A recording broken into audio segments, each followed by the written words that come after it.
तो पुण्यात्माओं, यहाँ परमात्मा क्या कहना चाहते हैं कि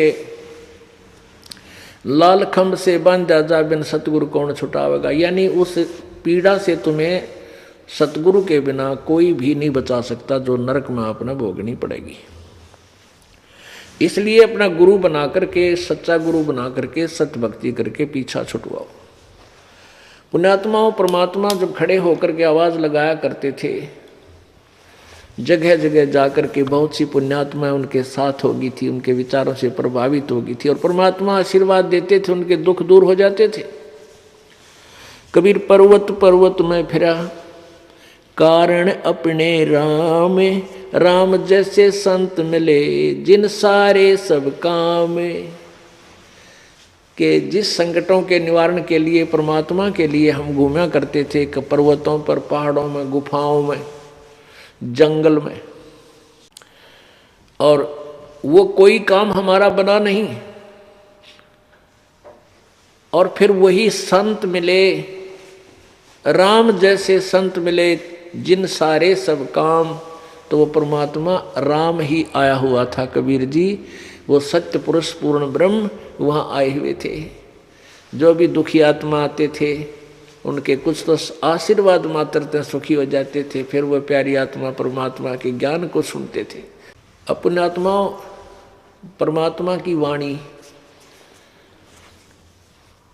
वो परमात्मा अपनी प्यारी आत्माओं को, विशेषकर जो कभी किसी जन्म में कबीर भगवान की शरण में रहे हैं, आज वो फिर उस समय कहीं भी किसी भी मजहब, धर्म या जाति में उनका जन्म है, वो परमात्मा अपनी प्यारी आत्माओं को वहां से निकाल लेते हैं।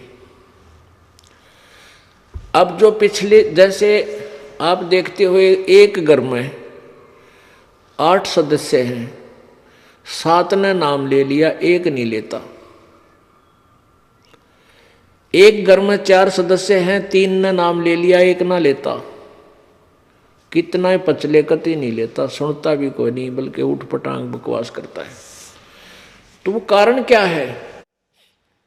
वो कारण है कि वो पिछले जन्म में कभी परमेश्वर की, कबीर जी की शरण में नहीं रहा।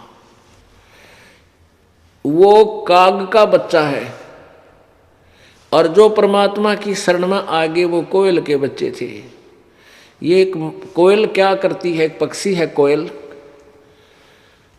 वो अपना अलग घोंसला बनाकर अपने अंडे उत्पन्न नहीं करती, क्योंकि वो काग जो है, कौवे जो होते हैं, वो उस कोयल के अंडों को खा जाते हैं। वो उनको परिफुल्लित नहीं होने देते, खत्म कर देते, नष्ट कर देते। तो मादा कोयल जो है इस बात से परिचित होती है, वो दाव लगा के, ये जो मादा कौवी होती है, मादा कौवा यानी कौवी, जहाँ कहीं अंडे दे रखे होते हैं उसने घोंसला बना के, वो जब कहीं चुगा चुगने दूर चली जाती है, पीछे से वो मादा कोयल उस घोंसले में अपने अंडे पैदा कर देती है। अब पहले 2 थे, 2 और उत्पन्न कर दिए उसी में उसने। वो मादा कौवी आती है, वह कौवी आती है, आके देखती है कि 4 अंडे हैं। अब वो पहचान नहीं पाती मेरे कौन से हैं, तो सारे के सारों को परिपक्व करने लग जाती है।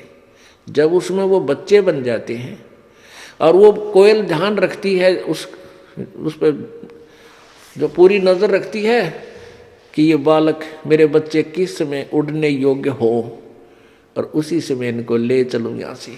जब वो देख लेती है कि ये बच्चे अब कुछ उड़ने लायक हो गए हैं, उस समय दूर पेड़ पर बैठ कर कोयल अपनी प्यारी बोली बोलती है। वो कुहू कुहू की आवाज़ लगाती है, और कोयल के बच्चे अपनी माता की आवाज़ को सुनकर एकदम ऐसे फड़फड़ी सी लेते हैं, और जिधर भी आवाज़ आ रही होती है उसी तरफ उड़कर चल पड़ते हैं। लेकिन वो काग वाले नहीं उड़ते, वो वहीं बैठे रहते मस्ती में, उनको कोई लेना देना नहीं, उनका असर नहीं होता उस बोली का। अब वो कोयल वाले उड़कर अपनी माँ की आवाज़ की तरफ चल पड़ते हैं, और वो मादा कोयल उड़कर फिर आगे को बोलती हुई चल पड़ती है, वो पीछे पीछे उसके बच्चे चल पड़ते हैं। उधर से वो कौवी देखती है कि तेरे बच्चे गए, वो उनके पीछे कुछ दूर तक दौड़ती है, फिर सोचती है कि ये तो गए सो गए, वो 2 और रह गए मेरे, कहीं वो ना बर्बाद हो जाए, वापस आ जाती है उनके पास। और कौवी वो कोयल अपने बच्चों को लेकर दूर चली जाती है और वो बच्चे फिर अपनी माँ को पहचान लेते हैं। तो पुण्यात्माओं, जो इस परमेश्वर की वाणी को, ज्ञान को स्वीकार नहीं करते, वो काग वाले हैं, और जो इस बालक का ज्ञान सुनते पीछे पीछे हो लेते हैं, वो परमात्मा कोयल वाले हैं, यानी कबीर भगवान के बच्चे हैं। वो किसी जन्म में मालिक के साथ रहे हुए हैं।